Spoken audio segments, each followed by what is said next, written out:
কি বলছিলে আমাকে বলো।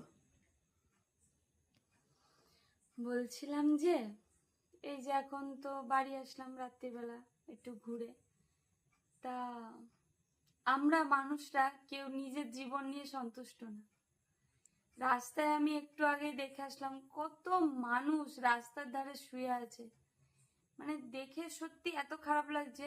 এগুলো তো অনেক আগেও দেখেছি, আমরা ছোট থেকে এইসব দেখেই ধরো আমরা বড় হয়েছি যদিও। তা আজকে দেখে সত্যি এত কষ্ট লাগলো আমার। না এরকম সিচুয়েশন হওয়ার পর আমার মনে হয় কি আমার জীবনটা সত্যি এতটা কষ্টের কি না হলেও পারতো।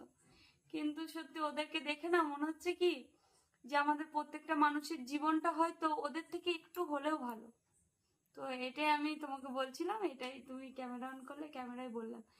তা হচ্ছে আমাদের প্রত্যেকজনের জীবন নিয়ে প্রত্যেকজনকে সন্তুষ্ট থাকা উচিত। সত্যি কত কষ্টতে বৃষ্টি পড়ছে, আমি আসি বা বলছি কি তাড়াতাড়ি বাড়ি চলো তাড়াতাড়ি বাড়ি চলো, বৃষ্টিতে ভিজে যাব, জ্বর আসবে ঠান্ডা লাগবে।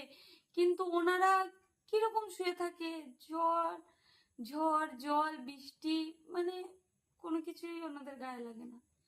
সত্যি ভালো থাকুক ওনারা সবাই। তার সাথে সাথে আমরা সবাই নিজের জীবন নিয়ে আমরা ভালো থাকি, নিজের জীবন নিয়ে আমরা সন্তুষ্ট থাকার চেষ্টা করি। আমি তো সত্যি তাই থাকবো এবার থেকে। যেটা হয়েছে হয়তো কিছু ভালোর জন্যই হয়েছে। চলো টাটা, গুড নাইট।